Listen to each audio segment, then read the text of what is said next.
Hi, today I'm going to talk about how to pronounce or in standard American English. So or is just one of the vocalic R sounds. It's actually made up of the vowel O, and O-er, O-er.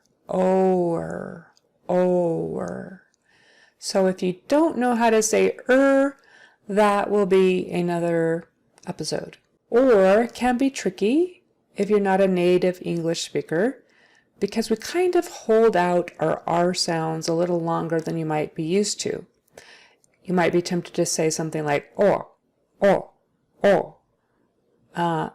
it's a little longer than that. Or. So you start out with O and then the or. So, for example, let's try some words here. The word more. So again, more, not more, anything like that. It has to be more. Not too long, more, that's exaggerated, but just more. It's almost 2 syllables. More, not really, but more. And if it's in a sentence, it might not be quite so long.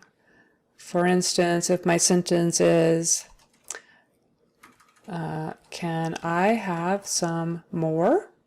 Can I have some more? Can I have some more? More. Can I have some more? Some more? More. Not can I have some more? That would not sound right. Can I have some more? That's a little bit too long. Can I have some more? Can I have some more? It's just something you have to practice to get the timing right. More. Now, if you have a bunch of OR sounds in the same sentence, that might get tricky. For the more than 1.4 million people born before 2013. So we have for, which is an or, more, which is an or, another one, for, has an or, born, has an or, before, has an or. And then we have 2013, which is just an right? No O, just 2013, 13.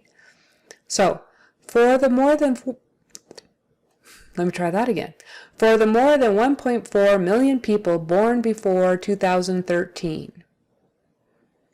So they're not incredibly long, but they're not too short either. Let me try to do it too short. For the more than 1.4 million people born before 2013. That almost sounds like a child talking or something. It's just not quite right. For the more than 1.4 million people born before 2013. It's not quite right. It needs to be a little longer, and the needs to be more predominant.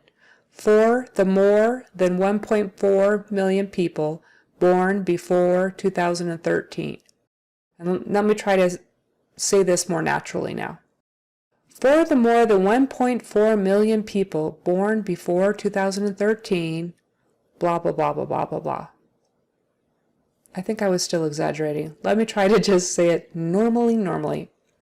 For the more than 1.4 million people born before 2013, so I was trying not to emphasize the ors, even though there are a lot of ors in there. But again, or. If it's at the beginning of the word, Oregon. Not Oregon. You got to make sure that is in there. Oregon. And here's the word Oregon, like the state, Oregon.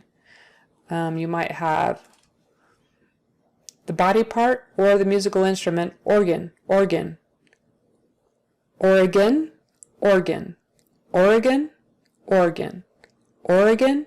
Oregon. What's another or word? Oregano, the spice, oregano. And then we use just or a lot, or. Do you want ice cream or cake? Cake or ice cream? It's a little bit, almost a little bit shorter when we're using that little word, or. Do you want cake or ice cream? Do you want to go home or to the movies? It's a little bit quicker. And let's see, in the middle of a word, maybe story. Story, not story. If you don't get the R in there, it'll almost turn into a W, which we don't want. Stowy does not sound correct. Story, story. Will you read me a story? Have you heard the story about whatever? This is the story I was told. Or.